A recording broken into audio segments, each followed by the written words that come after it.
We are excited to be announcing our newest presenter sponsor, Pazant Building Products. Pazant Building Products has been providing contractors and builders with the supplies necessary to complete their jobs since 1964. They've built a reputation on honest, helpful, and quality service, serving the HRM for the last 58 years. Now with 7 locations in the HRM and 1 in New Brunswick. We look forward to having Pazant Building Products on the podcast in the near future. All right, welcome back to the Atlantic Construction Podcast. Today we have with us Jimmy Lorway with Anvil Construction. Jimmy is a graduate from NSCC, Architectural Technology. Yep. In 2012, and Jimmy became an estimator for a commercial real estate developer and spent some time working for a general contractor in the city. Also, Jimmy ended up taking a contract with the military. Has been a reservist since the age of 16, and since 2021, when he started Anvil Construction, pursuing the cladding as a cladding contractor full time. So it's been a year and a half since then. Been about a year and a half. Yep. How are things going? Busy, really good. I'm glad to take that leap of faith, get out there, do my own thing, and sink my teeth into it, and just kind of see where we can take this company. It is a big leap, isn't it?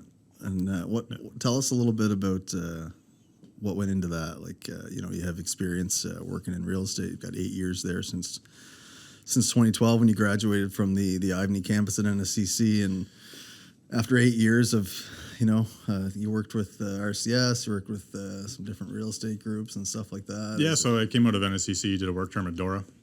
Worked there for a little bit. Ended up going over to RCS. Was at RCS for I think about 3 years or so. Ended up going over to Armour Group because real estate was always kind of an interest of mine, something I wanted to get into, and so I figured, okay, here's my foot in the door. As a property manager, so I ended up going over as an estimator for them because they had their construction division. Mm-hmm. So working for them, I figured it'd be a good way to be kind of adjacent to real estate, kind of learn through osmosis kind of thing. Yeah. Worked over there for a little while. Very different pace. I was in probably over my head. I was young and ambitious. So after a while, I was like, don't think I can maintain this for the rest of my life, kind of thing. Ended up taking a break. I was a reservist since I was age of 16. I'm out now. Been out for about 3 years. But I took a contract in the military to kind of just relax for a little bit and kind of rethink what do I want to do. Yeah. What did that entail with the military? So I was a combat engineer. So basically, building stuff or destroying stuff. So anything from using hand tools, hydraulic tools, right. Building small little bridges on the trails. So we built a bunch of bridges in the Baylard Trail Society up in Cape Breton. Nice. But also using explosives. So that was kind of cool. Sounds fun. Oh, it was tons of fun. But yeah, so just went and worked with them for about a year. I got up to the rank of sergeant. Ended up having a kid during that year. At that point in time, I had the opportunity to kind of get like a full 3-year contract. Didn't pan out. So I was like, okay, well, what am I going to do next? Like I can continue with the military, do that full time, or do I want to get back into construction? So I took a couple of interviews. Ended up going with a company called Untitled Construction, where again worked as an estimator. And then over time, the responsibility started, getting bigger and bigger. It all kind of started when the owner, who was doing the project management, and the lead installer, who's actually my lead installer today, they went on a trip down to Florida and said, "Hey, Jimmy, you're going to run the guys for the next week. Don't mess it up." And so, okay. Ended up doing that for the week. They came back and like, well, the ship's still on the right path. That nothing has crumbled. Yeah. So why don't you just keep doing it? Yeah, okay. So eventually that kind of panned into doing more project management and then running the guys day to day to getting more involved with the business kind of thing. So by the end of it, I wasn't running the company A to Z, but I definitely had my hands in the pot kind of thing, helping move things along. So I got a lot of experience from there, learning how to run and operate a small business to not the full extent, but getting a pretty good idea. Yeah. So in January of 21, decided to, it's time to make that leap of faith. Jumped off and did my own thing. Anvil is a result of that. So yeah, a couple of guys came over with me. Started with 7 back in January, give or take. Grew up to, I think, 22 guys at one point. That was pretty interesting. It was probably too fast, and it was actually too fast.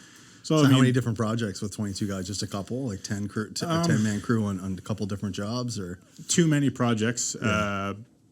At the time, I thought, okay, I have so many guys and I have so many projects. Why don't I spread the love around and try to service all those projects at once, instead of dedicating them all to one project, getting rid of that project, moving on to the next one. Where I thought I was keeping everyone happy by having people on the same site. No, I should have upset one client, or at least try to explain it to them, saying as like, per hey, schedule, and then I'm sorry, like I'd love to be there right now, but I need to focus on this one so I can get to your project and properly service you. Yeah. So lessons learned, but also growing up to the 22 guys at one point in time. We hired some guys and we kept them on because we had all this work going on, and we probably should have let some of them go. Again, lesson learned. So now we're down to, I think, 12 installers and a couple of wood framers as well. Right. And it's a great size. Happy to be at that size and continue at that size. And this time around, we'll probably add one or two guys a quarter, just because we don't want to, again, overtax our lead guys for training these new people. And right. Yeah. Right. So, with, like you were saying, with the, you should have let a couple people go. Do you mean you had, you kind of had like an emotional tie, and you didn't want to let them go because, you didn't have quite enough work, or was it? No, it was more or less we had too much work and we needed guys to service the work.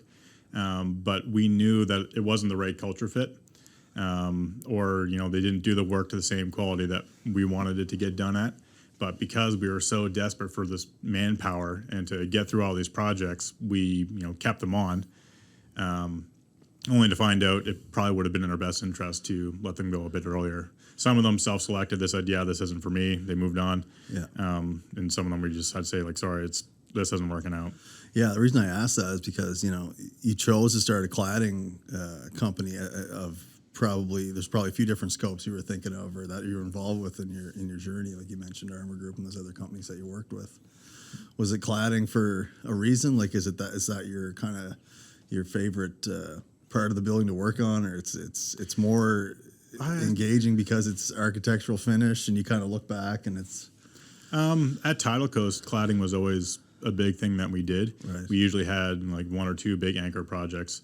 So we did the Clayton Park campus for Shanix. We did the Truro campus for Shanix as well. Those are major jobs then. Yeah, we're tearing off old fiber cement, lap siding, putting on new Cape Cod, which is like 200 square per building kind of thing, or per project. And we had some other really nice ones as well.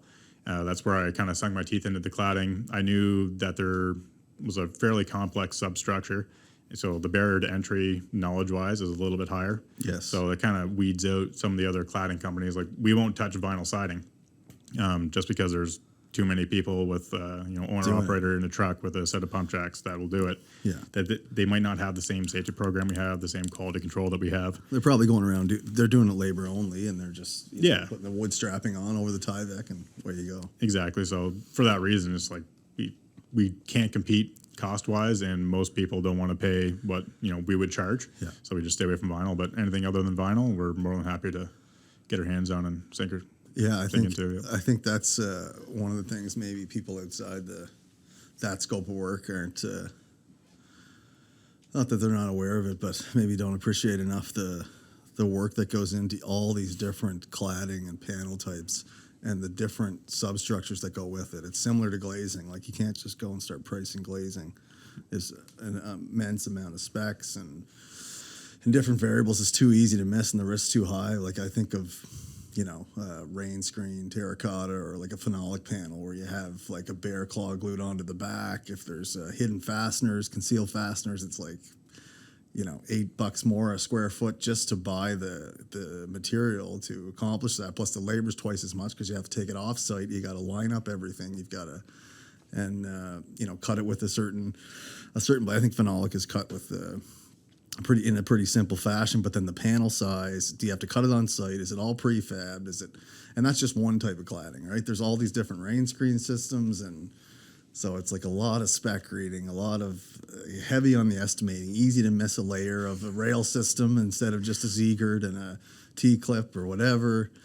But it's there's a lot going on there, right, in these Absolutely. systems. Yeah. And I mean, just even looking at the wall assemblies in the, in the plans or in the specs, it's like, okay, even if you're just looking at like exposed fastener corrugated siding, okay, is it going vertical or is it going horizontal?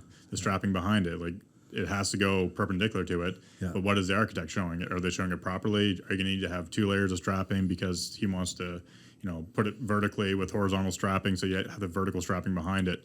There's just so many different components to it. So you have to think, okay, literally layer by layer, how does this get attached? How does that get attached? How does that get attached? How's this going together? Yeah. And going from plan to plan to plan based on the architects, they might have the same finished product, but everything behind it can be entirely different. Yeah. So you might look at one set of plans like, okay, like the labor to install this is like $8 a square foot.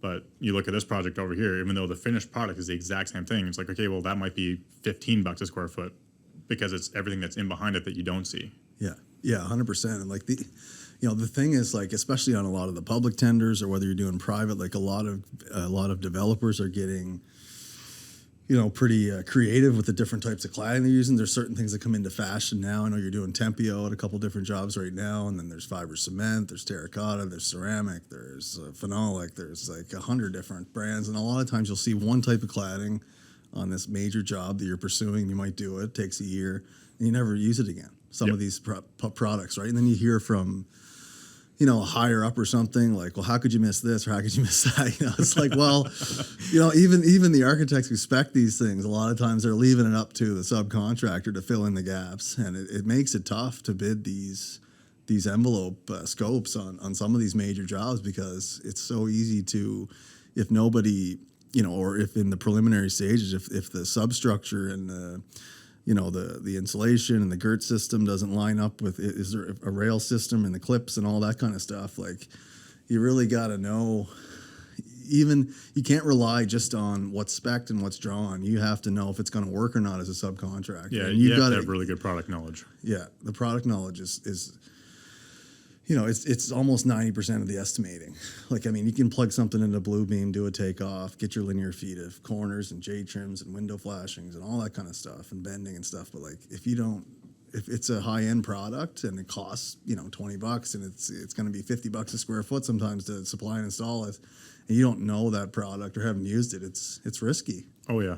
Yeah. And even the guys that have been doing cladding for years, like, if they're putting on a lot of Mac metal right now, they're getting used to that, right? And it's going quicker, and it's probably not that easy of a product to use, right? This linear metal siding that's popular right now. But if all of a sudden they got to go work with a panel system they haven't used before, it's the labor's going to be slower, and you can't even rely on a journeyman who's been a cladder in a sheet metal union or for a non-unionized labor force that can really say, yeah, I know exactly how that's going to go.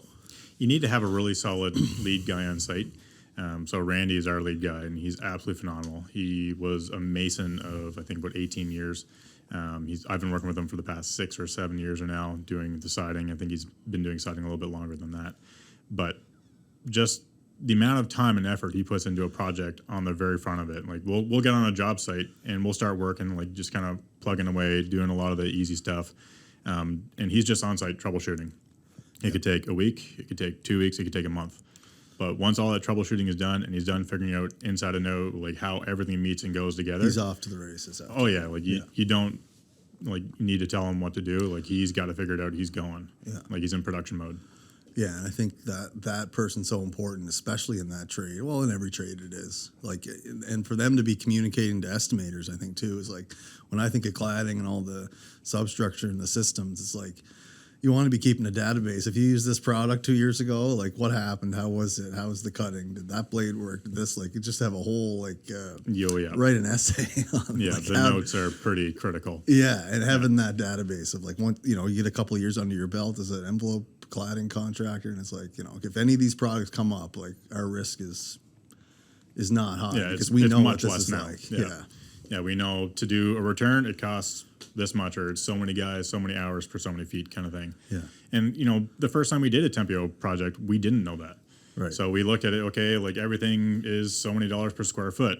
And we started doing it, and we're on a nice big straight wall, and we're flying along. And like, yeah, this is awesome. We're making so much money. Then you start doing these tiny little returns, and then it's like, okay, that's why we made so much money there, because we're like way low on this tiny little like 8-inch return. It takes you just as long to return the windows. It takes even more time. Like it's nuts. Like we found, like, you know, doing the balcony edge, like 2 guys a full day for those 2 little returns per floor. Yeah. It's like, okay, well, those 2 guys in a day could have done like half of that facade hanging the tile. Yeah. Yeah. Yeah, I think especially with cladding too, like a lot of times if the drawings aren't really well done and someone doesn't have a Revit model to take and plug into a material order, a lot of times like you're looking down a topographical view of a roof plan just to see if the building jogs in a couple feet here and there, and there's like 2,000 more square feet of cladding plus like 3 times the labor because it's going to take you just as long to run up those pillars or all that banding. Yeah. And it's that you're right. Like, and a lot of times, like, you know, even the balcony, sometimes you're not even sure. Like, does the cladding return to the window at 4 feet on both sides, or and the soffit, or is it something else, or are they protruding out of the wall? Sometimes it's not that clear, right? And all these things can cost just as much as doing a whole elevation of one side of a 10,000 square foot. Or if building. you're doing an eyebrow up a building and you can't access it the same way you access the rest of the wall, so you got a couple of guys and a giant lift, and it's a slow go. Yeah. So if you can balance out that really slow stuff with a good juicy production work, everything's great. Yeah. But, you know, assuming that you went into it kind of not understanding and realizing how much extra time it took to do this, or, you know, once you learn those lessons, you can account for that, so that, you know, in the event that you get all the juicy production stuff done, you have to go back and do all this like fiddly stuff, then you're not kind of being like, okay, guys, like, you better hurry up, because once you start putting pressure on the guys and they start feeling it, they're worried about, okay, like, we got to make money on this, we got to go faster, then its quality starts going down. Yeah. And you don't have much room to sacrifice quality when it comes to cladding, right? I mean, No. It's not something you can hide. Yeah, I mean, it's not building a piano, but it's, you know, especially when you're working with like ACM or phenolic, like the lines matter. Yeah, and the material is like, you know, if a panel costs $1,000 a square foot, then it's kind of frustrating when you waste one. I mean, you do have a waste factor in, but it's like high density fibercement panels are like 4x10, but they're $450, $500 a piece. Yeah, you mess one up, like, it hurts. Yeah. So how has it been with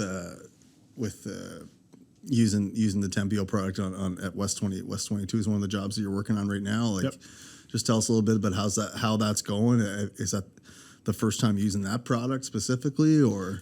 So it's the second large project we've done with Tempio. The Boss Plaza. So we did a Boss Plaza. They're using Tempio over there, and we did like a couple of small, tiny projects before that. I mean, that's where Randy's at, and it's his home base, and he's over there just killing it. Yeah. Like the first little while, it was pretty slow going because, again, we're just putting on the clips, putting on the insulation, doing all this small stuff that it doesn't need the crazy detailed layout for that kind of stuff. But he was just going around, looking at all the different facades, going through the plans, trying to troubleshoot everything. And then after a while, like, I know we were all standing there being like, okay, like, we've been here for about 3 weeks, like, it's nothing really done here. But you look at the walls, okay, there is a lot of clips done here. And I'm not going to go into panic mode just yet. Yeah, and that site super's probably saying the same thing, but he doesn't realize that 100%. That's what takes the time. Then all of a sudden, a week later, all the panels are on that section, and it's like, and that's just it. And, you know, once it's okay, like, and, you know, having the CAD background, I was able to, you know, create the elevations, do the layout, make sure everything was going to work out. Like, you're not going to end up with a sliver of a tile here. Yeah. So once Randy was confident and he could, you know, get all those measurements and make sure that the layouts were, you know, good to go, he's like, okay, it's go time. And he just started putting tile up, and it started going real fast. Yeah. That's great. Great to hear. Any other products that you've been using that you really like to use that you hope to see again, like any of them that's been specifically frustrating? Like, is fiber cement one that you find really frustrating with how hard it is to cut and all that? Fiber cement lap siding, I'm not a huge fan of. It's just brittle. If you carry it wrong, if you look at it the wrong way, it's going to break. High density fiber cement panels. So like there's a Equitone Tectiva, the Cool panel, a couple of other ones. I do enjoy working with them. Yeah. They're just like phenolic. They're just as tedious in the, you know, the setup and the prep work kind of stuff. Yeah. The cutting of the fiber cement is a bit more interesting because you have to have, like a good fan. You get a good shop vac. Guys got to mask up. Yeah. Make sure they're not breathing in all the dust. Phenolic is a bit easier to work with. Again, it's another great product. We're doing an exposed fastener aluminum composite panel over at Boss Plaza. Again, it's pretty similar install to like the phenolic and that kind of stuff. And that's just kind of like where we like being. Did you guys ever think about, or are you thinking about, you hear about a lot of companies that kind of backward integrate and start to make their own ACM and set up at a shop and go to site with the laser setup or the survey gear and kind of get the measurements and have everything pre-cut and stuff off site. Is that something that you kind of you're thinking of? I looked into one of those systems 2 to 3 years ago. And when I looked into it, if you weren't going to do it like making ACM panels across like the eastern seaboard, it didn't make a whole lot of sense. The volume has to be at a certain level, right? Like if you're going to make a separate company of it and have a good go at it and like really dive into that, great. If you're only going to do it to service the projects you're doing, it didn't make a whole lot of sense. So I mean, down the road, is it something that I might do? Sure. Is it something I'm looking at doing in the next year or two? No. Yeah. So your labor force, like anywhere from 12 guys to 22 guys, give or take, every 3 months, it's kind of up and down. But are these guys, like, what background are a lot of these guys coming from? Do they have an extensive cladding experience specifically with the building envelope? Are they carpenters? Are they metal workers? What's the background? I think, and I haven't checked this stat in a while, but about a month ago it was about 50%. But it's probably more like 60 to 70% now of our guys are actually from India. So they came over to Canada. They picked up a carpentry job anywhere from BC to Ontario. Some came direct to Nova Scotia. They've been doing siding for a year, maybe 2 years. Some of them haven't done siding at all. So we picked up a couple of guys that had a bit of siding experience, and they turned out awesome. They are smart. They're fast workers, hard workers, loyal. They have that work ethic from awesome work ethic, and they want to learn. Yeah. So we picked up a couple guys. They've never done the style of siding we've done before. How's the language barrier? Is it level 4? They're great. Yeah, great. Yeah, because in India, one of the languages that they teach in school is English. Mm-hmm. So all of them speak English to some extent. Are they ISANS members or? I couldn't tell you. Right. Yeah. But yeah, no, they're awesome. They all speak really good English. Like, yeah, there's an accent, and sometimes it's a bit hard if there's a bunch of like background noise or whatever. Yeah. But for the most part, it's great. Written English, awesome. Spoken English, awesome. Oh, that's great. Picked up a bunch of those guys. I see a lot of that now. A lot of trades, a lot of immigration in the trades. Especially in HRM area. Trying to find a skilled worker these days is next to impossible. So what we've kind of figured out is, okay, let's find the right kind of person, somebody with a strong attitude, strong work ethic, somebody who wants to learn. Let's pick them up. And we have a system where they come on. There's daily goals. It's like, okay, you have 3 months to prove to us at the rate that we pay you that you can hit these daily goals consistently. If you can hit them consistently, like, we're more than happy to keep you on, kind of thing. Yeah. If you can do better than the daily goals, then we can pay you more money. Yeah. So are you measuring data on site? Obviously, I assume you're measuring like labor. Is it like how many panels of this type of panel per day per 2-man pair? Because they're working in pairs, most of these guys. Like, you're keeping track of that and logging that with your foreman every day. And yep. It might not always be like something super official, like they got so many square feet or whatever. Right. But what I've gone and done is I've broken it down to, okay, well, we need to have so many square feet of this. Whether it's putting on clips or insulation or bars or so, okay, well, the guys aren't at the end of the day going to pull out a tape measure and say, okay, well, so many feet this way, so many feet that way, and there's plus this wall. Like, they don't want to, calculate the math of how many square feet they've done. But if I can break it down to, okay, well, you need to get on 500 square feet, which equates to so many pieces of insulation. Like, and then, okay, they put on 7 bundles of insulation today. Like, was that a good day or no? Like, they know. I find that you find the gasketed T-clips, like, for thermal barrier, like if you're applying those to concrete as opposed to structural steel stud, you got to pre-drill holes and anchor bolt. It takes like probably 2 or 3 times as long to put those clips on, right? Might get 50 a day with the other ones, but yeah. And I mean, depending on how you're fastening them too, like, are you pre-drilling them and then putting them on with Tapcons? Yeah. Because if you are, you're gonna break the Tapcons. Like, you're only gonna get 50% of your screws to work. Yeah. Whereas if you can drill them and put them in with like a wedge anchor system, it's so much faster. Yeah, and you think usually those are what's spec'd, but then again, sometimes they're not, I guess. A lot of times it'll call for a TAPCon. Yeah. But you just have to know from experience, like, okay, like that's not going to work. We're going to do this. And so then you run it by whoever the developer is or the GC is, like, here's where we're actually going to do it. And here's a document that tells you that my wedge anchor beats your TAPCon. Right. Is part of your business model to stay in the private realm and continue to build relationships with developers with how busy things are, and obviously with all the work that's coming up? If you see some of the preliminary drawings, there's going to be cladding stuff to bid on for the next, and these are massive jobs, all kinds of mid-sized jobs too, but you're staying away from public tenders, or? For now, we're staying away from public tenders. There's just so much work going on. I mean, like if you read all Nova Scotia, any second day, there's something about a development. Yeah. Like I'm reading a lot about Bridgewater, reading a lot about Truro, reading nonstop about Halifax. Like, I can't foresee us going outside of Halifax or, the immediate surrounding area for a couple of years. Yeah. I mean, unless I want to get really ambitious, which I don't really at this point.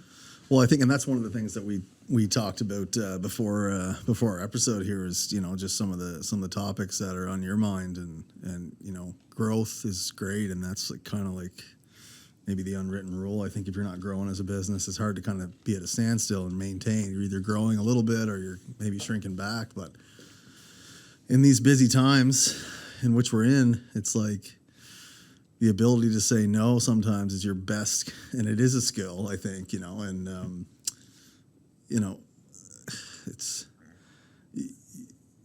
it's hard you want to take that leap, and you want to do projects if you can. It's exciting, but with all the work that's out there, it's almost a full-time job as a business owner in any contracting scope to just know what's happening and be engaged in the market and picking out, like, okay, out of these 10, these 2 fit, we should bid them. We might be a little high here, but better to be high. And then you're picking out maybe 5 more, and then, like, it's a full-time job just to be at the front of the wave, I think, right? Oh yeah. I mean, any tender that comes in, my wife and I will sit down, or my wife's our estimator. We'll sit down, we'll look at the project, and we'll look at the elevations. Okay, like, does this look like a project that we would like? Okay, if it's a project we would like, our first question to whoever sent us the project is, what's your schedule? And if your schedule works with ours, then great, we'll bid on it. I think that should be everyone's first question. I think any good contractor, that's the first thing they're thinking about. Like, what's your expectation? Yeah. How many men are we going to need here starting in September? You want to bid everything, you want to get everything, but the reality is, if you win everything and get everything, you're not going to be able to service everyone. So you're just going to, upset a bunch of people.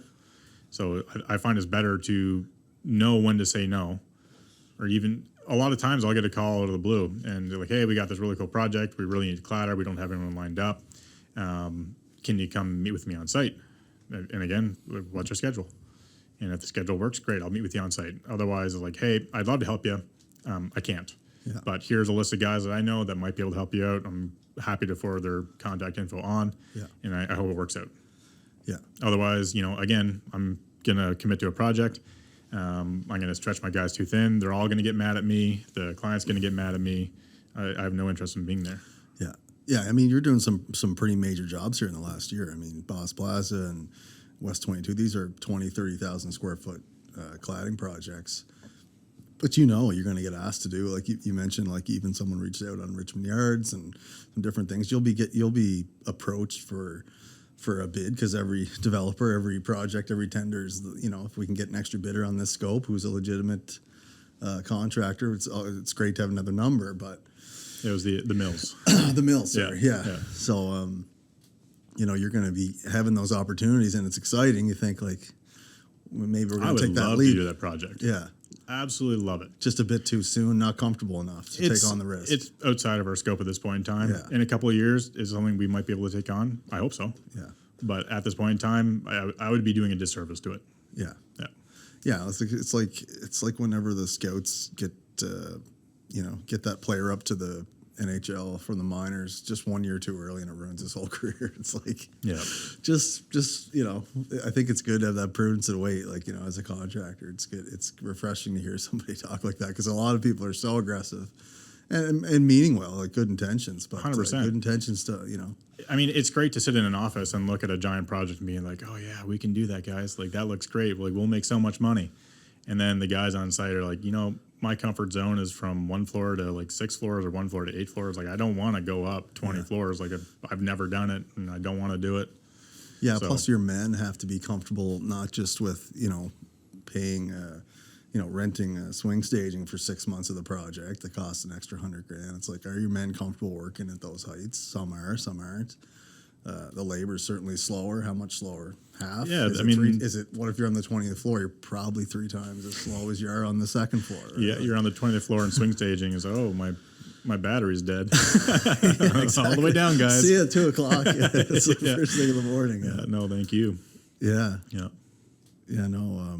Tell us a little bit about your time at NSCC. Like to, talk about people's journeys in their education and taking architectural technology at NSCC. Maybe just tell us about what that was like. And, there's lots of students that tune in and listen. And yeah, NSCC was such a great experience. Awesome campus. We went to the waterfront campus.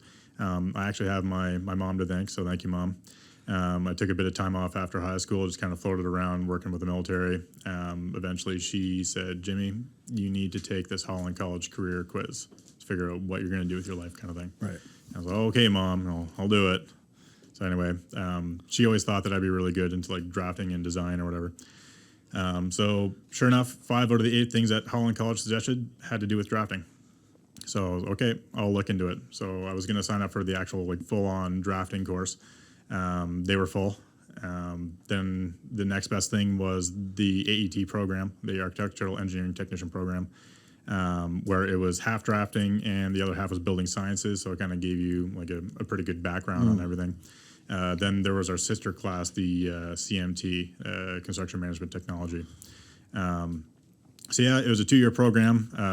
It was a lot of work, a lot of homework, just, spending time at NSCC, learning about residential and commercial drafting and design, and building sciences and estimating, and there's a bit of structural engineering in there. So it was really good for getting you exposed to a lot of different aspects of construction. And because of that, it's where I'm at today. I actually took a co-op with Dora Construction where it was supposed to be split 50-50, working underneath an architect and estimating. It just so happened that estimating was the first half of the work term I did, and estimating was actually my least favorite class when I was at NCC. That's why your wife does the estimating. Yeah, well, it turns out I actually loved estimating. It just... but you didn't like the class? I didn't like the class just because it was... Just the way it was taught, maybe? Or it was a great teacher. It was just, okay, measure this with an architectural scale. Measure that with an architectural scale. Do the calculations, and you figure out the cost of something. It didn't seem exciting. Right. But then when I got into estimating over at Dora, and it's like, oh, okay, this is entirely different. This whole project's a bit of a puzzle, and each subcontractor is a different part of the puzzle. You got to put it together to figure out the price of this. It was like, wow, this is way different. Yeah. So I ended up doing estimating for the first half of my work term. And when there was about half a week left to go, they're like, okay, we're going to start getting you ready to transition towards working with the architect. And I said, can I actually stay here? And they kind of looked at me and like, yeah, you can. So then I became an estimator. No, I think that's interesting that you brought that up because, I've done a lot of estimating myself personally with different scopes. And yeah, you're right. Like sometimes if you're not relating just the task work, the bland work of like, okay, what's the scale? What's the assembly? Like, here's the specs, here's the material. Let's get the material price. What's the labor, linear foot, square meter, whatever, point count. But if you're looking at it with the full vision of, and then you have knowledge and experience on the job site, which a lot of guys who work for big contracting, high volume companies like drywall or cladding, it's the best estimator is someone who's worked for 10 years on the tools because they can look at details and they just know. They have that intuition. If you don't have that, you're looking at data or you're looking at, same thing on the more serious end. It's like RS means and, here's the data, but that doesn't always work.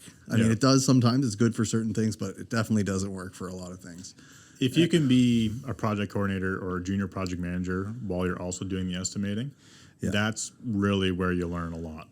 Like I knew a lot about the square foot prices of so many different kinds of things, but it wasn't until I actually started, getting involved in project coordination and project management, watching all these trades on site, doing daily site visits, and seeing how stuff goes together. Like on paper is one thing; everything works on paper.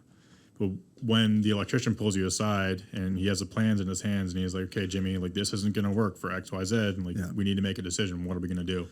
So you have to problem solve or troubleshoot with the electrician, and so he's teaching you a bit of his scope, and you kind of learn through osmosis of just being around these guys and seeing how it all goes together. It's pretty powerful, and it's pretty amazing how quickly you learn. Yeah, I totally agree, and I like your comment earlier about like just how you were saying, as when you were into estimating, you didn't necessarily like it right away, you didn't think you did, and then all of a sudden you're working with Dora as an estimator there in your co-op, and it's like, oh, this is like a puzzle. Like I'm putting all these pieces together, and there's like a right number I'm supposed to come up with. Like, there's going to be something high, there's going to be something a little low, and somewhere in the middle, right? And even in some countries when they're bidding, I think in Europe it's like, no, they throw those two away because they don't want, because something is a little off there, and that's exactly what they do every time. It's part of the protocol, it's part of the legislation. Throw the high number away, throw the low number away, take something in the middle. But there's so much to it, yeah, and that's the exhilarating part of estimating. Like I think a lot of people listen to me like, how could you make drafting and estimating sound fun? But it's more about like having the vision to see like this isn't done yet, doesn't exist, and you're envisioning it all being done, and you're putting a number. It's like you're telling a story, and you're putting all the. I think your analogy is better. It's like putting the piece of the puzzle together. Yeah, and the really cool thing too is when you drive around after it's done, and you're driving with your friend or whoever, and it's like, I did that. Yeah, that's my place. And it's so satisfying when you do price a job, you pursue it, you're engaged in the process. You're maybe a month out from tender closing, or if you're working with a private developer, you're saying, I really think you should use this product because has the same look. It's an alternate, but it's going to work better because there's a certain, code or whatever that's just going to make it more suitable, but it's going to give you the same result, and the architect agrees, or same or thing. The lead time is like 4 weeks versus lead 16 to 20 weeks. Where's it coming from? Yeah, cost. We can save you cost. Hey, we allowed this much, but this material is about half the cost, but it's a good product. Like check it out, see if. And, then everybody wins because you had the product knowledge. Yep. And, that takes so much time. And then think about value engineering from a university campus or something when it's tendered that way, where it's not necessarily the low bidder there either. It's who's engaged from the start, who knows the materials, who can tell us what to do. And it's kind of working backwards from a lump sum, because it's like, what subcontractor really has the knowledge to do this? We're going to find out, because it's whoever's talking to us the most and who's still talking to us at the end, because the other ones are going to fall off because they're just not going to be able to answer those questions. And the product knowledge and the experience and the know-how of how everything goes together is just absolutely critical. Like I think the first complex siding job that we did was 349 Herring Cove Road. What was that product? So that was Equitone Tectiva, so a high-density fiber cement panel. But I think there was like 7 or 8 steps before you actually put the panel on. It was all exposed fastener, like open facade kind of system. Absolutely gorgeous. But if you're to look at the pattern of the product on that building, it's not just like straightforward lines. It's like 2 or 3 different widths, and then like. The horizontal lines were really nice, but the vertical lines didn't line up, so it was a bit complex. Right. The first time Randy did one of those systems was on that project, and for a while he was pulling his hair out. It's like, Randy, listen, like we know it's going to take a little while to figure out. Yeah. Like we're here to support you. Like, I'm in it with you. Like let's do it. It was back in I think 2017, and we got through it, and the building looks phenomenal now. Well, that's the other thing too. If you have a really good estimator, or a PM who also does estimating, like they can catch that before, if they have the experience and the knowledge, and they can bump that labor up 40 or 50,000 because they know it's going to take 2 months longer than a lot of people maybe think. Yep. And because they did that, they just saved 3 months of somebody not sleeping at night, because he said like this is going to take a long time, and they see out that they're envisioning the production 3 months, 6 months out, but they've talked to the estimators like, no, I knew that. We've got lots allowed for this. And then they go through it, and then all of a sudden it's like, It's when you don't allow enough, then the stress is twice as much because you're like, I wish we had that race estimator on against that time. one. Yeah. Because I estimated it. And I knew it was going to be But you are complex that and crazy. estimator now. I because you am did that guy right? now, which Exactly. is great. I love it. Yeah. I wasn't then. But I mean, it was still a healthy project. And we bid it thinking that, okay, like there's a lot of money in this. And we still made money. We just didn't make it as much as we thought. But when we stood back and looked, it's like, yeah, like we were low on this, but we still came out on top. Yeah, well, that's great. That's great to hear. I love talking about that. And even the other side of estimating is like the pursuit side of when the tenders come out or you're working with a private developer, like you can think of estimating as like take off all the data and then combining material and labor and all your ingredients and your markups and everything and adding your equipment and PM fees and whatever in-house. But sometimes it's about the pursuit, and the more material knowledge, the more knowledge you have of the scope. If you're engaged in that process with those, a lot of times it's that person that pursues the scope and cares about the building and the cost and has the vision, and like those are the skills of an estimator. And obviously communication is key. Like a lot of estimators think, oh, I can, might be somewhat introverted, or it doesn't mean you are. You could be extroverted too, but you're sitting in an office and you're doing your thing. But hey, like if you got an addendum and you don't know what it means, you got to pick up the phone. The more you're talking to the PMs on the sites and going to the sites, like I think estimators need to communicate more with the site. Get the data back. Talk about what you allowed for this. All that kind of stuff, right? Like And having the relations with the supplier so that if you're looking at something in the plans and it's not quite making sense, you can reach out to the supplier and say like, hey, like this is what I'm looking at. I don't understand why it looks this way. Like, can you explain why it's that way? And sometimes the supplier goes, it's not drawn right. Like it should be this way. It doesn't happen all the time, but it's not entirely uncommon either. Yeah. It's like, yeah, like it's right about 90 to 95% of the way. But you make this one small change and you're like, oh, okay, yeah, that makes so much sense now. Yeah. Or having the relations with the installers. So like you call up Randy and be like, hey, Randy, I'm looking at this project. Like swing by the office. Like, let's take a look at it. And, he'll sit down and you might have a schedule in your head. So, okay, this is a 5-month project for 6 guys. And he sits down and looks at it and he's like, yeah, it's 3 months. You're like, oh, really? Yeah, I can get it done in about 3 months. So then all of a sudden your price comes down and you're going to be more competitive on the job. Right. Immediately you're thinking, okay, if it's 5 months for another company, maybe still, but I got a better PM, so I'm going to take it down into the mid-range. And that's a good bid because I'm making more than I would at the low number, but less because of the advantages I have in-house, because of the assets I have, because of the experience we have. A lot of companies will take on jobs. For 4 months. Yeah. Yeah. Take on a big volume job and they know no one else is bidding it because it's too big for them. They might be competing with maybe just 1 or 2 others, usually 3 at least. But if they got the crews and they've been around for 20 years and they own that local area, like, and then they don't have travel or accommodations, like the variables that people are taking into perspective on these, on the bidding is vast. Like, I don't think that maybe you would think of estimating that way, but it's like you're taking human variables, you're taking material, you're taking lead times, you're taking all kinds of Maybe data. you have a new piece of equipment that's going to eliminate 2 guys. Yeah, exactly. Yeah. Exactly. Equipment, Anytime tools. you can use a clamp instead of a hand, use the clamp. Yeah. Yeah.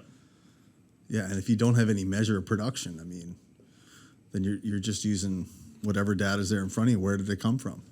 Is it a North American standard? Is it somebody who was working here for 10 years after? Did you Google it? Yeah. We've all done that. Hey, every day.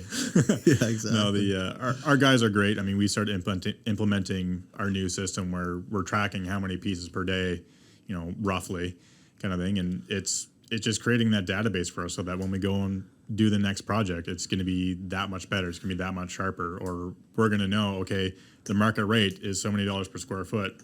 Like one of the mistakes that we've made in the past is, okay, the market rate is, let's say it's $15 a square foot. Well, we're putting like $8 or $10 on the finished product, and we're kind of doing the rest, $10 or $7 in all the prep work. Well, that's the wrong way to do it. All the work is actually in the prep work, not in the finished product. So, if you're only going to go and do the clips and the insulation and the bars, and you're not going to put on the finished product, because the finished product might not even be on site yet. Yeah, Well, then exactly. you're doing all this work and you're not making margin, and it makes it hard to survive. So then you start putting on these panels and you think you're a god. Yeah. It's like, okay, next time we do this project, we're gonna, Yeah, you're reverse breaking, the roles. You're breaking apart those layers of the process, right? Yeah. It's one layer after the other. yeah, each component in that assembly is worth so many dollars per square foot. Have you had issues with getting a high-end material to site and not having a place to put it, having to store it elsewhere, or No, like just not because, yet. Like Yeah. we've been pretty fortunate. Any damage? Any damage within the freight? I think we've or actually been pretty sometimes? good. I mean, the tiles, we've had a couple of cracked tiles. It's been a super small percentage.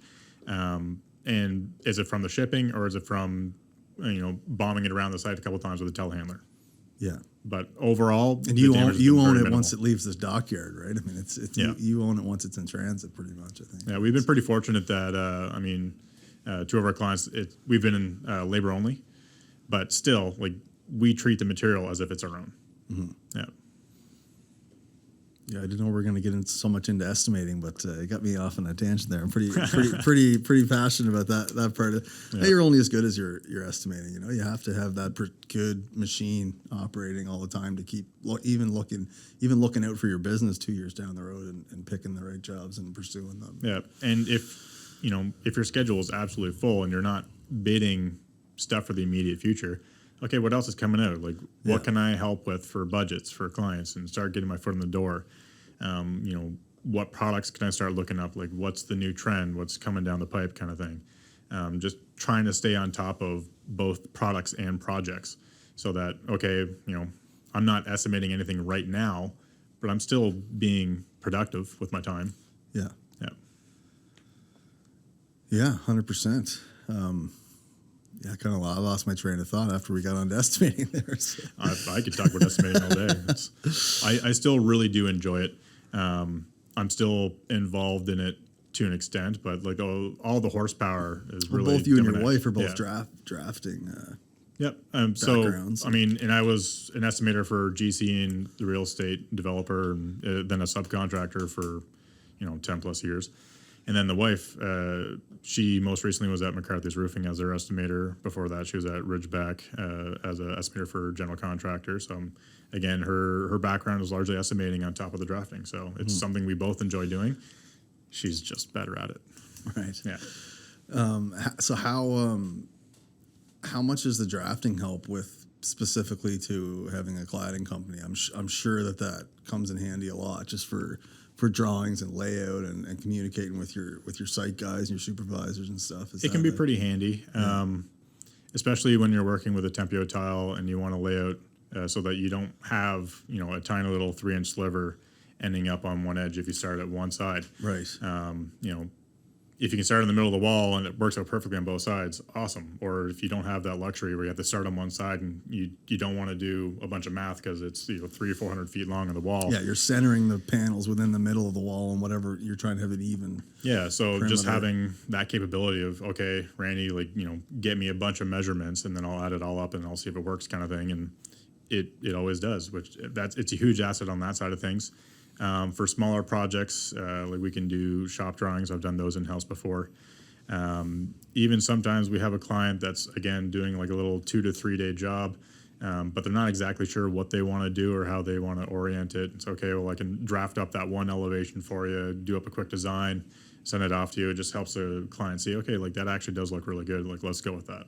Mm-hmm. Any advice to, you see a lot of family businesses in construction, I think, a lot of family businesses in Atlantic Canada in general, but especially I think in the construction industry. Any advice for a couple with you guys have 4 kids and you've taken that leap, and any advice for other people that are in the same situation, thinking about getting something started between the two of them while they're raising kids and no time like the present. No time like the present. Yeah, no, it's been a journey. Have there been late nights? Yeah, sure, 100%.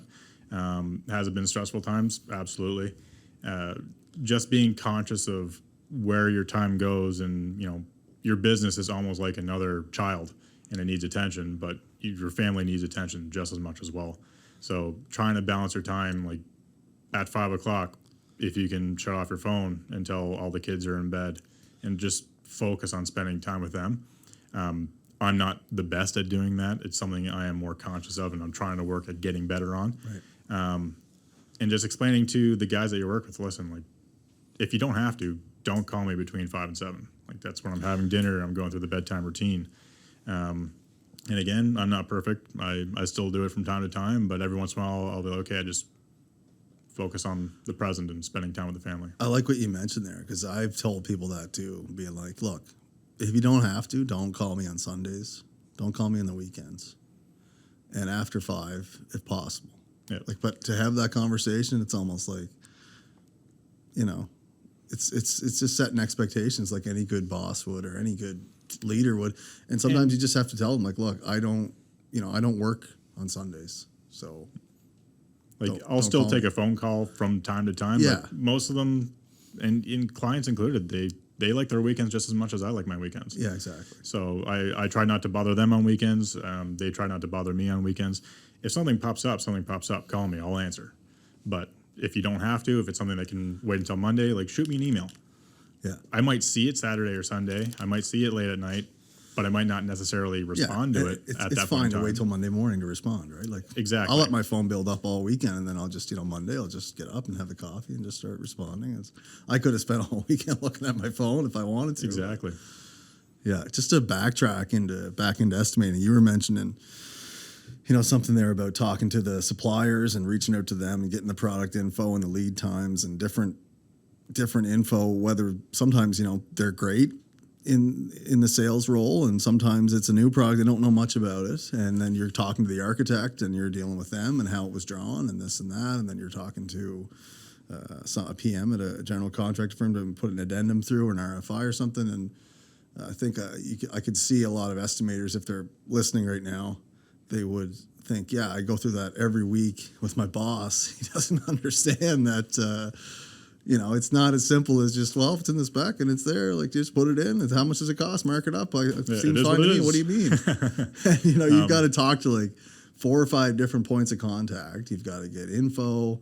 These are big dollars. And a lot of times nobody really knows what's going on. I mean, no offense, but, a lot of times, how can an architect, architecture firms will build catalogs out of stuff they like to see, right? But if it's something new, they don't necessarily know how's it gonna respond when it gets to in a scope transition with the lighting or with this or that, or what do we do here? Like, and they might be taking a substructure from one assembly and then putting a new finished product on it. Yeah, it's half kind of generic and it's half it's cut unique. and paste from a couple of different things, and then once you really dig into it, it might not be compatible. And yeah, I get it. Everyone's busy. Everyone's got stuff to do, and you're trying to find efficiencies, and that's one of the ways of finding efficiencies. And hopefully, you just have a good subtrade that knows, okay, like, that doesn't work. Here's our suggestion, or like, use this product, kind of thing. I know one of the things that my wife has found frustrating with going through all the assemblies and the specs and everything for cladding is that nothing is ever the same. No, it never is. Never the same. No. Whereas in roofing, like, you have so many layers, and yeah, there's different products, but they all do roughly the same thing. Whereas in cladding, it's just so many different variables and combinations, and it's it's 4-inch insulation here, but then it's 8-inch out here where you need double Ziegert, and we don't know why. Like, why is it 8-inch? Or you got 4-inch of insulation, but it's 2 layers of 2-inch, and they're staggered, and there's just so many. There's an infinite combination of things that you can do. Yeah, it's like, she's building all these assemblies in the database of our system. We use PlanSwift, where if you do the square footage, you can kind of like drag and drop that assembly, and it's really cool that we're building all this stuff, but you'll never get to use it again. Yeah, you have to modify it. Yeah, and that's not the same when it comes to take just back up from the vapor barrier into the exterior envelope, and it's structural steel and dense glass, and then the interiors and ceiling suspension and stuff. A lot of times you can build 5 or 10 different assemblies for each one, and they are the same. And it it's could be a fairly Buse standard board on the bottom 4 feet, and you might have to change like one component of that assembly, not recreate the entire assembly. 2-hour with 3 layers, or maybe a mineral bed, or a different kind of Roxel insulation, or fiberglass, or whatever. And but between 5 or 10 different ones. But with cladding, it's like it could be 100 because there's that many more parts in the substructure. Yeah, and if you look at steel lap siding, how many types of steel lap siding are there, and are they all installed the same? Do they all have the same reveals? Like, there are a lot of similarities. There's a lot of differences as well. Is there a vapor barrier you like working with the most? Usually that's where your scope starts. Do you like 3M? Do you like We've been using a lot of 3M lately. peel and stick? Yeah, we're a pretty big fan of that. I think it's mostly because of the UV rating. It has I believe, a 6-month UV rating, where a lot of the other ones have 3 months. For that exposure time. Yeah, for the exposure. I think some of them are kind of bumping theirs up to be more competitive. And honestly, it really depends on who the client is and what they want to use on their building. Because I can make the recommendation, say this one will perform exactly the same. It's a little bit cheaper, but maybe they're comfortable using this brand, or they have a relationship with the supplier of that brand, so they're okay spending a little bit more. It's really just personal preference for each different client. What would you say, a year and a half in, what's been the most satisfying? Has it been a year and a half or a couple of years? It's been a couple of years. So Anvil's actually been around since August of 2018. Oh, wow. Okay. I thought it was 2021. January 2021 is when we went off and we did our own thing. Right. But before that, we operated as the labor side of Tidal Coast. Okay. So it was, kind of part of Tidal Coast. Yeah. But in January 2021 is when we broke off and we're like, okay, we're a cladding company now. Yeah. Yeah. So when you look back, what surprised you? What's the biggest challenge, and how happy are you now that you took that chance, took that risk? Super happy. Yeah. The future is looking pretty bright. Super excited with all the work that's going on. Some of the biggest challenges were doing a project and thinking that we had some really good quality guys doing the beginning of the project, wrapping it and getting it weather tight. It was in the summer, and there wasn't a lick of rain. And then all of a sudden it rained a lot, only to find out the guys that we put over on that project, which we thought were really good, didn't do a bang-up job. Yeah. So it's actually, there's 2 projects that I'm super proud of at the moment. And even though that project went entirely sideways, it's probably the one I'm most proud of at the moment. Things went sideways. It wasn't a good project. Clients obviously weren't very happy. It was early stages of construction, so the inside got wet, but it wasn't like there was drywall or anything like that. We went good for it. We redid all the flashings. We redid all the tieback, all the flashing tape, and now the building doesn't leak. I'm assuming you took a loss to just make sure the quality was there. Oh, yeah, it's a big loss. Yeah. It was a big kick in the teeth. But I saved my reputation. That sets the standard, and the client, I don't think he hates me. I know there was a point in time where he did hate me. Big lesson learned. But yeah, I'm absolutely proud of that project, for Anvil's standing beside the work, going good for it and finishing the project. Like I told the client, like, listen, I know it's not a good situation. I'm not walking away. Like, I am going to finish this project for you. He's like, Jimmy, I'm really happy to hear that. And we did. Yeah. The other project I'm super happy about right now is West 22. The guys are doing a phenomenal job on the quality over there. There was a couple of challenges on that one, just starting out, figuring it out. If anyone's listening, in a few weeks when this drops and you're driving on Mumford Road, you'll see West 22 and you'll see Jimmy's work on is it the second to fifth floor? All the first 2 floors, yeah. But it's about 30 feet tall, so it's the base section around the podium. Yeah, and the quality that the guys are doing out there is just really good. Yeah, I've seen some photos, and those are some pretty clean lines. I heard some comments that this is but as clean as it gets with the symmetrical lines and all the paneling. Yeah, I think the guys over at XL are happy with the work that's being done over there. I know the supplier is quite happy with the work that's going on over there, and I think who's the supplier? Do you want to mention his name? Yeah, it's Craig Peacock over at Peacock Facades and Floors. He's well known, and he supplies a lot of people with a lot of these. Anywhere I walk downtown Halifax, I'm like, oh, there's some Tempio tile. There's some Tempio tile. Right. Yeah. Too bad I didn't get into it a couple of years prior. Yeah. Well, that's great to hear. Yeah. Thanks.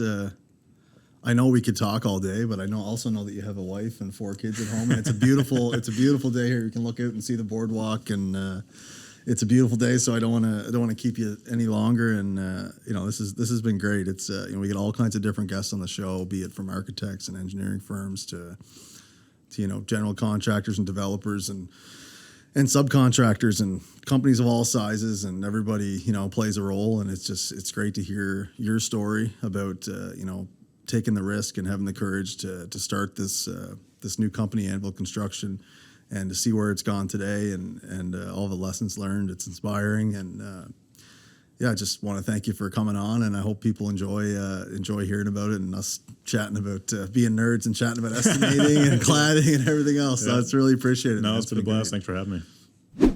We would like to take this time to thank a longtime sponsor of our media platform, FCA Surety. The brokers at FCA Surety are experts in all surety bonding categories and provide unparalleled service during the bonding process. Thanks for tuning in to this episode of Atlanta Construction Podcast. Be sure to follow us on any podcast platform you use. You can also find us on LinkedIn and Instagram at Atlanta Construction Podcast. Be sure to send us a comment or a review. We'd love to engage with you.